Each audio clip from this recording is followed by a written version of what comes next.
Hey, so I know you're going to be tempted to click away from this video in like 2 seconds because you didn't realize you clicked on a video from a small channel. I get it. It happens. You want to give it like 2 seconds and then you're gone. It's our attention spans these days. Look, I understand. But if you can give me 2 seconds, hear me out for a second, I think you will really enjoy this. Because if you're just thinking like the internet today, it's impossible to talk about movies, games, and TV shows without like just this meanness, this vitriol, this negativity surrounding it, then you're in the right place. Because my buddy and I are trying to put together this community on YouTube where people can come and discuss those things, movies, games, TV shows, without all that hatred, all that vitriol, all that just negativity of like, if you don't agree with me, you're stupid, you're wrong. And instead, just opening up a discussion where we can just plainly talk about these things, support why we feel the way we feel with evidence from that movie, game, and TV show, and then be able to politely disagree with someone. And maybe we can find things in common, gain a greater appreciation for whatever it is we are discussing. So if you are interested in that at all, you're in the right place. The other thing I want to let you know is normally our videos look like this. But since my buddy Holden was gone, he was out of town when we were reviewing these, we did it over Skype, so it's going to look a little bit more like this. I appreciate you having the patience with that. I think we have a great discussion. We really want to know what you have to say, so let us know down in the comments. I think you're going to enjoy this. Thank you so much for sticking around through this, watching the rest of this, listening to the rest of our discussion. If you're interested in more, we do have a full podcast that we've been doing for over 5 years. So there's a huge back catalog. We appreciate it. You're awesome. Thanks. This finale, very well received by a lot of people. Yeah. And I think it delivers quite well. What do you think, Holden?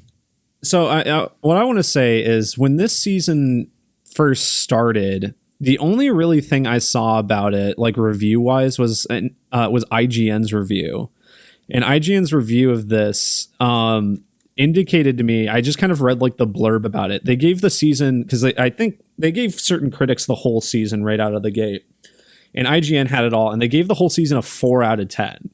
Oh my gosh! Yeah, crazy. But like in the blurb, it said something that like they said something along the lines of like nothing happens in the finale. I'm like, what are you talking about? I'm like, so I had very low expectations going into this. I was like, okay, is this just gonna be like, just nothing happens, build up for the final season, whatever. And obviously it's build up for the final season, but a lot does happen in this episode. But actually, from what I understand, I haven't like done a side by side. IGN, from what I understand, IGN took down their review and re-put it up with the same like entire same review, but gave it a 6 out of 10. Interesting. Like they just changed the score. I don't know. It's so, I think they just, after this finale came out, I think they got a lot of backlash. They got people bullied them or something. I don't know. Well, clearly, Holden, here's what happened. Amazon obviously paid them to put it up to a 6 out of 10, because then 6 out of 10 is fresh on Rotten Tomatoes, and that's why Disney and Amazon are paying everything, and that's why The Acolyte is good or whatever. You're so right. I don't know. Just putting on my tinfoil hat.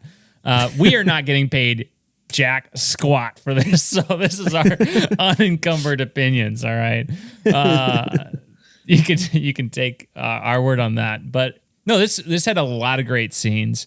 And really good performances. Awesome. I mean, we are higher on the season overall than a lot of people. I definitely understand and can relate to the qualms of like, it felt like the show was, with its character arcs mainly, kind of going over ideas that were covered in other seasons, particularly like Frenchie and that sort of thing, kind of capping this off, looking at this season-wide 30,000-foot view, since this is the finale. But I mean, even when The Boys is like, it's not pushing the plot forward, it's still really fun and entertaining and weird and stuff. And I do get it though. Like, the superheroes they don't feel the same as season 1, and I can see that. I don't think it is as good as the first couple seasons.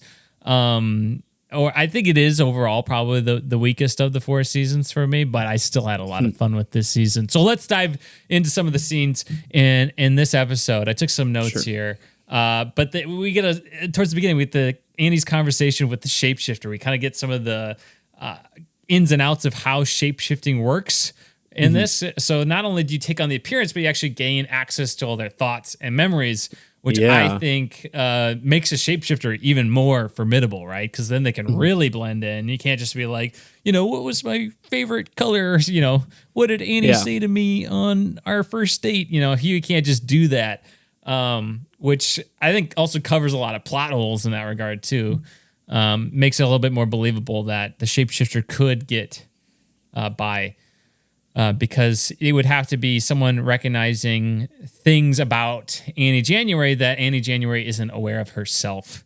That sort of thing. Things that she's blind to about herself. So I thought that was really cool. And I also just thought it was a really fantastic performance by Erin Moriarty. I was going to say, yeah, she's great in that scene. Absolutely stole the show. Especially she's got to act off like herself. Yeah. Just completely convincing as both roles, I think, as Annie and as the shapeshifter. But kind of, again, exploring that character a little bit deeper in a way that I think is very creative. It's not just like an inner monologue. She's literally talking to someone who can see all her inner thoughts and memories and judge her from an outside view, having had a glimpse inside her mind. And she can say, like, you don't know me at all, but the shapeshifter kind of does. Yeah. So yeah, no, she was great. I loved that whole sequence. I loved the shapeshifter like making Huey propose to her. That oh my gosh, really uncomfortable. But like, I mean, because obviously we know she's the shapeshifter the whole time and everything, and you're just like, oh my gosh, how's this gonna go down with Annie later? And we've touched on it before, but everyone like bullies Erin Moriarty so hard for like absolutely no reason. And it's one of those, and we talk about it with like Kristen Cole too, where people like get angry at like characters for doing things like, or actors for doing things like their characters. People cannot understand that a person's character, the character that an actor plays is not the actor. Exactly. Yeah. Yeah. And there were a lot of people who were like really upset with how like Annie reacted at the end of the episode when she was interacting with Huey. I'm like, yeah. And I was like, I don't know. That seems pretty normal. Like she went through a lot. It's obviously very emotional. And obviously, like Huey didn't know what he was doing and everything the whole time. And that's a whole aspect of it. But, she has her own emotions she has to work through. And they make up and everything. It's not like it's a lasting thing. She has to work through everything too. So, yeah. I mean, I do think she's like obviously a little hard on like Huey. How could Huey know? Like, yeah, I think so. I understand that qualm with it, but also like, yeah, it's a human reaction. And they do like, she has this interaction. She's been kept for like 10 days. Yeah. In isolation, she has that reaction and then they herself. Make up like a couple scenes later. It's like, it's not held out very long or anything. It seems pretty reasonable with her probably emotional state to me. Yeah. If it went like unresolved, then I think maybe, okay, that's a little harsh. Huey's been through a lot the last few episodes. Huey better have just like the easiest time of everybody in season 5. That's all I gotta say. That season poor 5, guy. he's let out of entertainment immediately and can just, stroll on by, drink a margarita. I like how in this episode when he is trying to get them to side with Newman and give Newman a chance, he's like, I used to like freak out when I saw like a drop of blood. Now I don't even blink when we murder like 5 people. So poor Huey. God bless you, Hugh Campbell. Obviously, a lot of controversial stuff has happened to him towards the end of this season. So, but that stuff aside, I think his arc this season has been very good. I think he had a lot of growth. He had a lot of growth. I think. Granted, I don't remember season 2 that well. I feel like season 3, like I didn't particularly love what they did with his character there. I feel like they didn't do as much with him in season 3 as they do here. I feel like they've just kind of remembered how good of a character Huey can be in this kind of situation as more of a straight man, even though he's becoming more hardened to everything. Yeah, I think Huey's just a little bit more unlikable in season 3 because he wants to be like he's getting tired of being the helpless person he wants to on The Boys. He wants to actually contribute. It's emasculating that his girlfriend has to save him for all these things, and he feels like he's not offering anything to The Boys. So I see that arc. And, it was yeah, just because it's like you don't like to see a character that you like a lot kind of become more antagonistic in the show or just becoming a little bit more unlikable. But I do see how that was a natural arc for him to go through. But I can see your problems with that. Yeah, for me it was an arc that it was I don't necessarily mind it, but yeah, it was just hard to watch. It didn't really like scream like Hugh. I didn't see why Huey would have such an issue with that, but what it is what it is. I think he's just better in this season overall. I like what he goes through with his dad, how that affects him, and going through grief and all of that, and yeah, I like that. I like that stuff. Yeah. So, Homelander is upset about everything that's going on with Ryan leaving his crap all over the apartment, and he just starts lasering everything. Starting to show that he sees believe it or not, picture Holden, of Butcher. Yeah, Homelander is getting pushed to his limits again. How many times can they keep doing? I get that. I get it. All right, I see. I could relate to the qualms of like, okay, how many times can he be absolutely at the edge before breaking? I think I had mentioned this in previous episodes, though. I feel like one of the benefits or best parts of this season is it really, for Homelander, it really does feel like it's being pushed farther. Like this season, he feels like he is getting. I mean, we talked about the whole thing with him, visiting the lab he grew up in and killing everyone there, trying to lose the human part of himself, just become an immortal god essentially among men. And so I think he really feels like he's growing and becoming just eviler, more intense, like way more dangerous and everything. And I know that's a complaint that people have, that he always feels like he's being pushed to the limit. But here, I think this feels very natural, a very natural point for this point in the series for him to be at. And I think it's just the most growth in that direction we've maybe seen yet, honestly. I do think it was missing some sort of payoff for me, though. I think he needed to just rip out that humanity for me. And I think I would have. Maybe one thing that was missing for me with this finale is Homelander actually snapping, and that setting up the final season. It's like he still has that human part that he's still holding on to, even after, several seasons of him looking in the mirror and, that talking is about true. Yeah. Pointless he is. I just feel like he had to do something to just, all the way back to season 1, where he has a kind of similar arc, but Homelander season 1 is a little bit of a different character than Homelander now, which is another thing to dive into. But in season 1, you have him killing Madeline Stillwell, which is kind of supposed to represent, a little bit of the idea of like, I don't need anybody else, right? But here we are 3 seasons later, and he still kind of seems like he's in that spot, but he's even more insecure. And I think his insecurities have just grown since then, which to me, I think he's become a little, I love Homelander. He's one of my favorite characters in anything ever. I think he's not as compelling now as he was in the first season or 2 of The Boys, just because he doesn't seem as resourceful as he was. Not in a way that's not believable, like he's becoming more, tyrannical.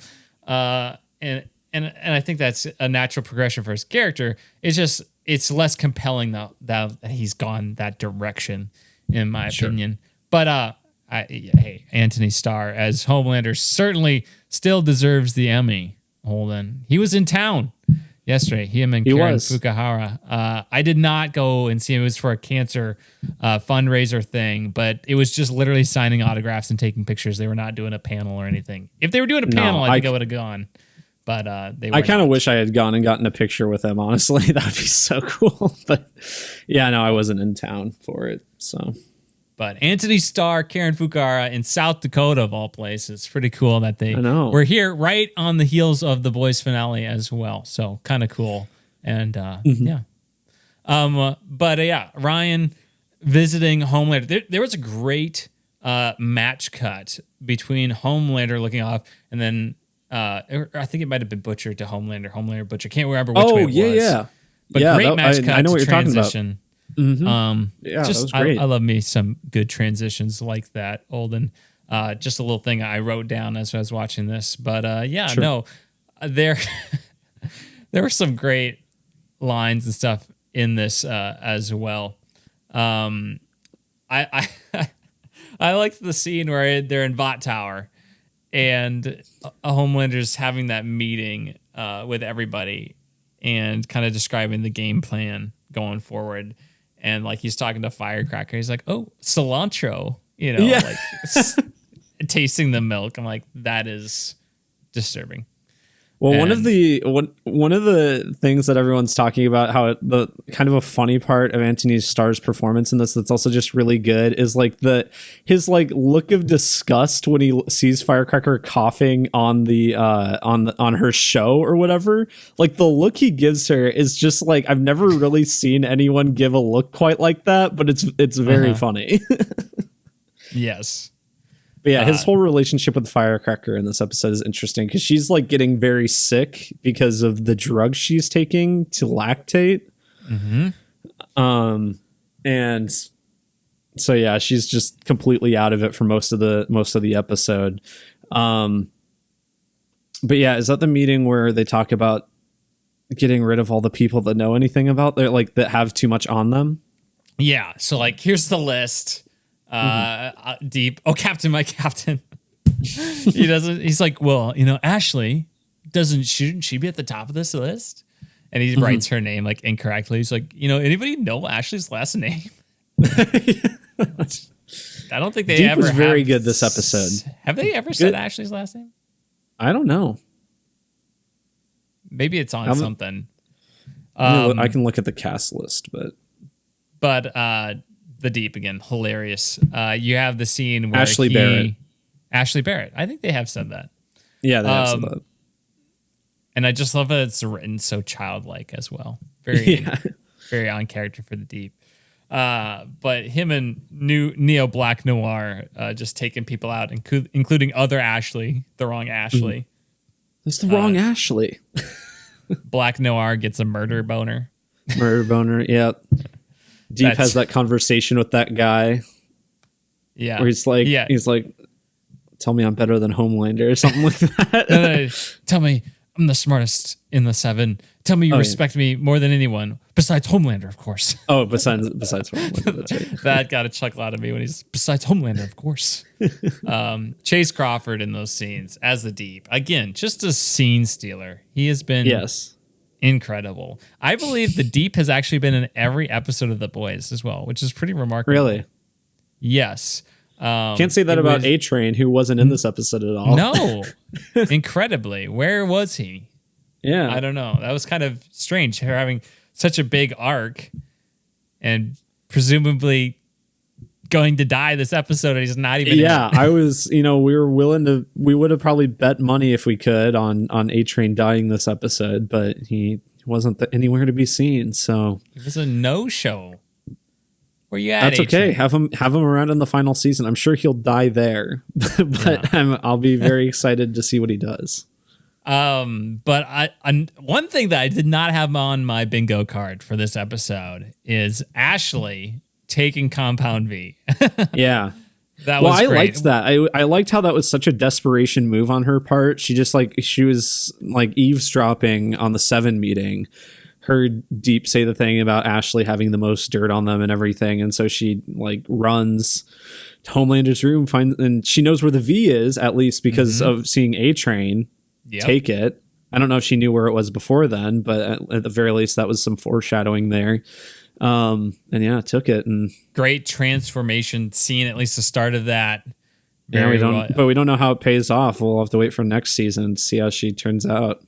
What is it? American Werewolf in London that has the big famous transformation. Yeah, transformation scene. Yeah. You just see her hair wig come off. Her wig starts to transform, but we don't know where it goes. What power she has, what does she look like? That'll be fun to see. I'm sure they'll give us a little teaser in about a year with the trailer for the final season of the boys. We haven't talked about Dakota Bob Singer, Sioux Falls, South Dakota's own Holden. Yep. Hanging out in the bunker with, of course, the shapeshifter. Great dramatic tension there. Yep. I liked Bob Singer playing putt-putt, got sent balls whenever he missed. Balls. Yeah, I mean, I was sure because he's not like, obviously he's important to the world of the boys, but he hasn't been like a huge character that often. So I figured they were just gonna kill him off, but no, he is still alive. They foil the shapeshifter. They do, yes. So that's great dramatic tension. I was like, when the shapeshifter gets hot, obviously you have the scene where she goes back. Or I don't know what the shapeshifter is. Goes back, probably sucks some more life force out of Annie, I guess, to reset. I guess that was beforehand, but they're in the bunker. When they get hot, I was like, you're wearing like a coat. Take off the coat. Yeah, but I didn't know if there's a sloughing or anything. But Huey is catching up on all these little cues. And figures out that it's the shapeshifter, a multitude of things. The sweating, the finding the keys right away, putting on the designer dress, that sort of thing. Yeah. So he figures it out. He gives the heads up, and then stuff hits the wall, Holden, and it all goes down. Well, they're so bad at like lying. They're so bad at just like playing it cool. She like finds out that they know almost immediately. Yes. Good scene there. It was one of those like the villain just takes out, like, even though the villain is just invincible, they take their time to wipe out all the henchmen, the Secret Service, before going after the president. Like, you know, I don't mind that trope. It's just kind of silly. But that's going on. Great comical moment was them like trying to get the vault door open. It's like, it's so slow. God damn it, or whatever he says. Well, that also adds, I mean, I'm sure there were stunt doubles in there too, but it was a like complete, because the shapeshifter fights differently than Annie, so Aaron Moriarty was able to do a bit different combat too than just the light blasts and stuff. I don't know if it was intentionally funny, but I thought it was very humorous that the shapeshifter just bites people. Yeah, I liked that like too. Starts just taking chunks out of people's necks, just like oh god, or whatever they say when they're saying it. I thought that added to the twisted dark humor that's going on. And while that's all going down, Newman is on with I was gonna say Cameron Coleman, but it's Firecracker. And Homelander's just like, oh, it's Truth Bomb. Let's talk about the truth. Victoria Newman is a soup. And she's just like, what? And what's funny I don't know is, if you caught this, but she tries to pop Homelander's head. Yeah, because her eyes glaze. Yeah, doesn't work. There's your answer there. Mm-hmm. Yeah, no, it's funny because this episode has enough like big moments in it that I actually like up until now completely forgot that was part of it. It's like, well, but just kind of flies under the radar. I don't even have it written down on my notes to talk about that scene, just because like so much does happen. But I'm like, we don't get a bunch of like ramifications of that reveal here because obviously of Newman's fate later on in the episode, but also like, I mean, the biggest thing is that Bob Singer was like, or I guess no, because he gets arrested because of the recording.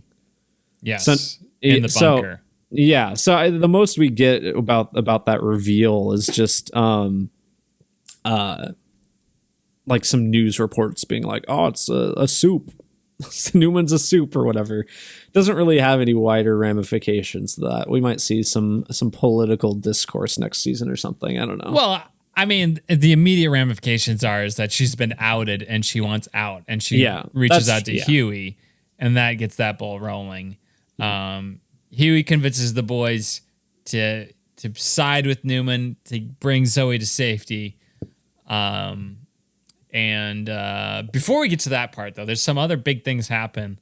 One of them being Frenchie figures out the disease. and puts it in the what do you call the thing you give shots with? Syringe. Yeah, he puts it in a syringe assault rifle thing. Pretty cool looking. And during this, he has that sit down with Kimiko and, well, Eric Kripke, you got us, you son of a gun, because they are a thing, I guess. You convinced us they weren't a thing, and now they are. But it was cute, and I buy it. It is cute. It was just, I like, especially after rewatching season 3, I'm like, well, you like pushed hard for them to seem more like a sibling relationship, and I mean, obviously they're not related, so whatever. Like they can be it, but I kind of went through this season looking at them like that, but they are cute. So I do think it's believable though, because like for me and Emily, we were very much friends, and it's like we didn't want to, and if you don't know the other person likes you or whatever, you're afraid to lose that friendship. Emily's sure, yeah, you're afraid to lose that friendship. So you kind of you almost pretend like, oh no, I don't like you. Oh no, you should go for that for them or whatever. And you kind of don't want to admit that you like each other because that could threaten your friendship. And if it doesn't work out, then all of a sudden this person who you really care about is not in your life and that sort of thing. So I do think it's believable. But why are you just twisting our arms like that, Eric Kripke and the writing staff, you sons of a gun? All right, but that was a nice moment. I think it was nicely done, and it was cute. Yep. But Holden, another just huge scene is Ryan is with the Butcher and Mallory, and Butcher is trying to be very much grounded, non-threatening to Ryan, just trying to be welcoming and loving to him, and Mallory's just spilling all the deets all at once, like. You are the result of a sexual assault on your mother. Yeah. Homelander killed everybody on this one flight. Homelander's going to destroy the world, sort of thing. Your dad, your biological father is like the worst person ever. And you are the child of rape, essentially. Yeah. So, and clearly that's going to push Ryan over the edge. And he kills Grace Mallory. Yeah, sad. Yeah, no, that whole scene was like, I feel like maybe my slight problem with this, one of my slight problems with this episode is I don't necessarily buy that Mallory would just like spill all that, because she's pretty secretive throughout the rest of the series. She cares a lot about Ryan, and I know that she and Butcher have different ways about going about almost everything, but she seems more like tender and caring to Ryan than like she does to most other people in a lot of cases. She has. I do see that, but also she cares about killing Homelander even more than anybody else, even more than Butcher, probably. That's true, but that's like, and she sees that even Butcher is kind of like prioritizing Ryan, and she sees like this is the last hope, and Butcher is blowing it, so I'm gonna just fire the missiles I have. Like I am not gonna go down without taking these, shooting these last 3 bullets that are in my gun. You're not gonna kill me before those go off. It just to me it doesn't backfires on her. It didn't. To me, the situation didn't read like it needed to be like a last, Hail Mary kind of situation with her just throwing all of that at him. But I don't know. Well, I think you're supposed to feel that because the certification of the election is now, and Singer's gonna die. Yeah, and Newman's gonna be the president. Like the time is of the essence in Mallory's mind. Yeah, I guess. For Butcher. So I think it works.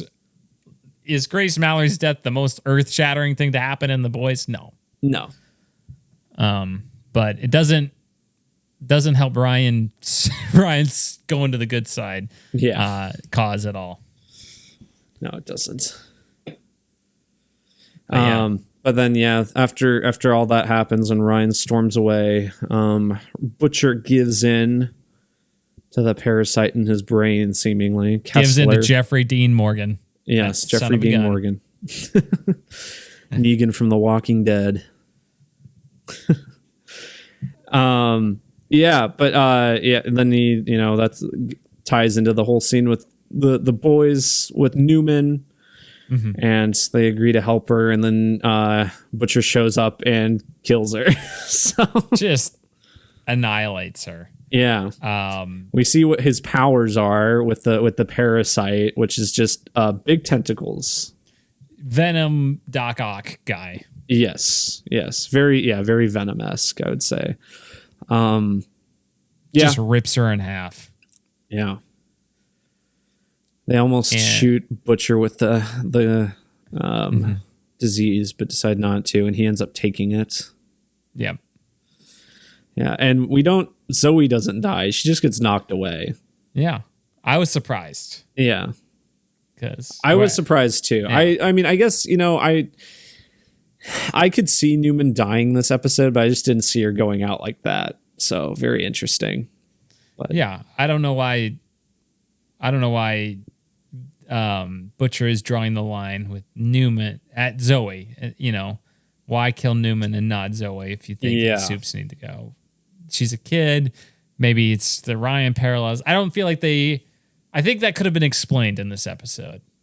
Yeah, I mean, obviously he has a little bit better. Obviously, he has the line with Annie and Kimiko too. So maybe it's just like kids and friends. I don't know. Yeah, he's not completely gone yet. Anyway, So they're it's not fully this way, but I mean, we did talk about beginning of the season, like Butcher being a bad guy for the final season, and that's how some people thought it was going to go. And I mean, he seems to be going in that direction to an extent, just completely giving into his literal dark side of himself. Yeah. So I don't know. We'll see how that plays off. Yeah, and before we speculate on the final season, which I do want to save a couple minutes for at the end of this conversation, we should talk about kind of the ending of the season, because it's almost like a fake out ending. All right, the boys, they're going their separate ways. They get their different passports. Yes. It looks like they're going to have to regroup later on, very secretly under the radar sort of thing. But no, they're getting tracked down one by one. And captured by Kate and what's the other guy's name from the boys? Sam, right? Gen V. Kate and Sam from the boys. You got, of course, Love Sausage and MM. Poor MM. Always with Love Sausage. Always with Love Sausage. Huey gets captured by Huey and Starlight. Who did they get captured by? The one. Oh yeah, the lady from the facility in season 2. I can't remember the name of that one.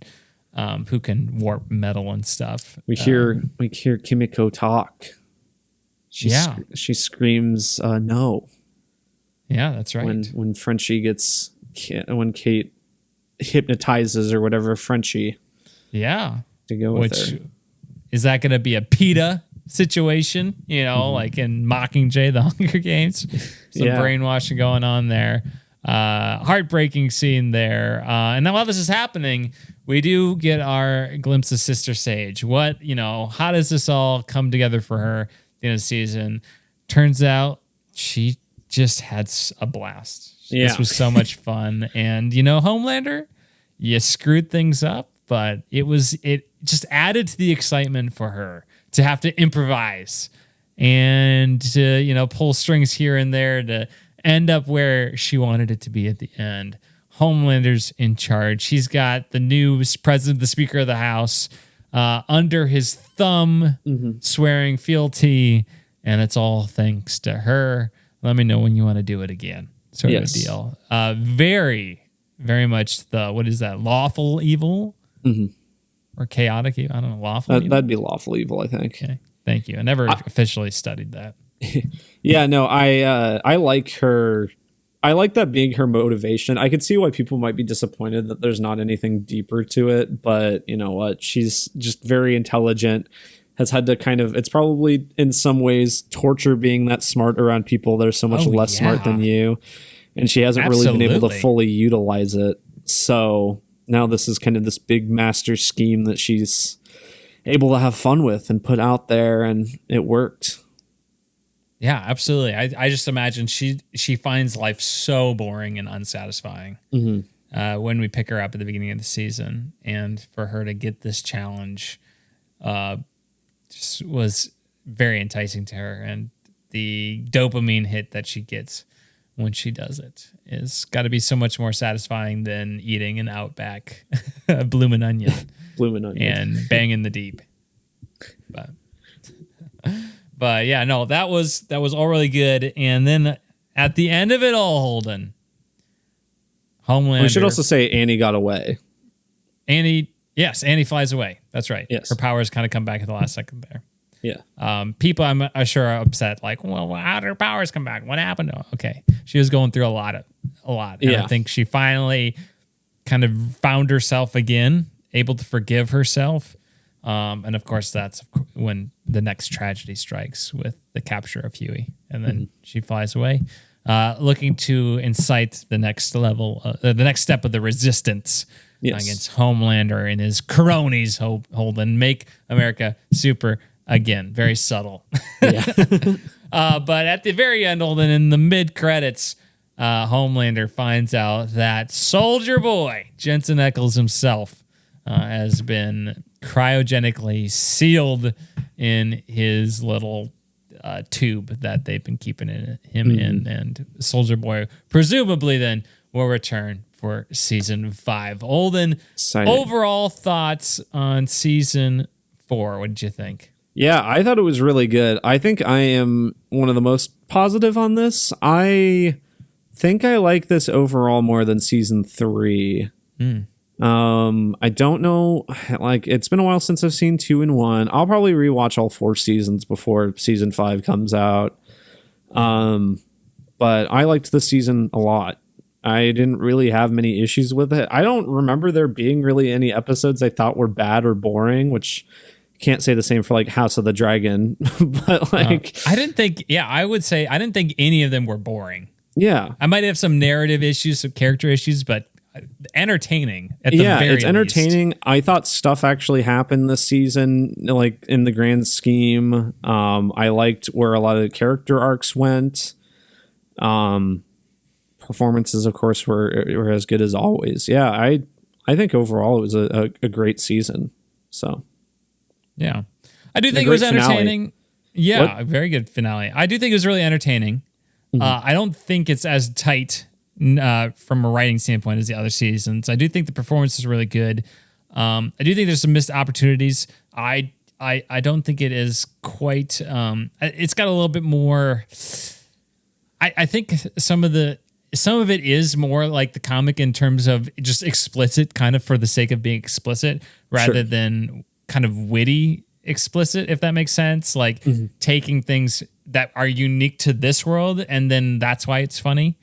There are some things where it's just like, okay, that's just in here just to kind of be shocking. Sure.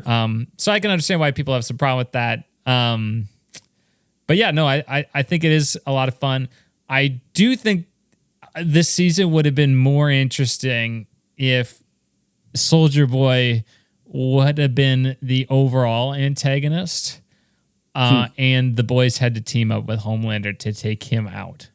And, that could still happen in season 5. But I think the boys having to team up with Homelander before ultimately having to take him out would be a lot of fun. That would be interesting. And unique. And just pitting normal enemies together on the same side could have just been a cool narrative thing to do. But, this is the direction they went with. I think it was still pretty good, pretty entertaining. Let's talk about some, overall broad ways season 5 could go. We don't need to be a deep dive into this, but, Holden kind of, without really putting an expectation on it and being disappointed, but where could season 5 go? What would you maybe like to see? I don't know. I mean, I haven't really given it much thought yet. I don't really know. Do you have stuff that I can think for a second, I guess? Well, I kind of alluded already to the potential of having to team up against Soldier Boy first. Yeah. Clearly they're going to go somewhere with Ryan. I mean, comic book wise, spoilers, skip ahead Larry 30 seconds for if you don't want the comic to be spoiled for you. which the ending will be different here. But in the comics, obviously, a Homelander clone, which is Black Noir, ends up killing Homelander, and that's how that's ended there. But I feel like Ryan is kind of the place of Homelander's clone here. Maybe, yeah. It seems to be in a little different space than where obviously the comics and show have differed quite a bit by this point, from what I understand. It's going to be 8 episodes, so you have to set some reservations for that. That's why I don't think Soldier Boy would be revealed as like a threat to all of them. I think Soldier Boy, and this might be like the most generic way to go about it, but I wouldn't be surprised if they do it, is like Homelander gets him out, tries to reconnect with him, maybe works through some stuff with Ryan and him both at the same time or something. But I'm guessing Soldier Boy is going to be on the boys' side at some point, because Soldier Boy seems to like just dislike everything Homelander is. Really, yeah. I don't really foresee him being on Homelander's side in any regard, and I know the boys don't really like Soldier Boy in any regard, of course, especially MM. But I don't know. I think I more see him teaming up with the boys than I do Homelander. I think at some point next season, we will see Homelander lose his powers and get the absolute snot beaten out of him. Yeah, I think that would be a very satisfying payoff if that's like even just how his whole story ends or something. Butcher is gonna kill Soldier Boy, figure out how that power works or something, and then do that. I think MM is gonna kill Soldier Boy. Oh yeah, that would work as well. Yeah. With the help of Butcher, whatever. I don't know. I just think it's going to be girls get it done style against, Stormfront. That's going to be what Homelander gets, because he's going to lose his powers. Just absolutely get the snot knocked out of him. And obviously, unless Butcher's condition is healed by his powers, I guess. He seems to be a lot better. Yeah, he's going to die soon. So, the timetable, unless that's kind of retconned in a way or explained away, he's better for some reason because of these powers he's embraced or whatever. The timetable of this final season is going to be pretty quick. Months at the most. He seems a lot better, like as soon as he gets his powers and everything. So I wonder if like giving into that parasite type thing helps him with that. If maybe his whole brain is just the tumor now. Like, I don't know. Yeah. We'll see. It'll be interesting. I don't know. Yeah. This is the best he's looked all season. Yeah. A-Train's going to be around. Mm-hmm. That'll be fun as well. That's The Boys. Season 4. We'll miss you. It'll be another 1.5, 2 years before we get that final season. But we'll miss a lot. I cannot wait. And it'll be sad to say goodbye to one of the best shows of the last few years.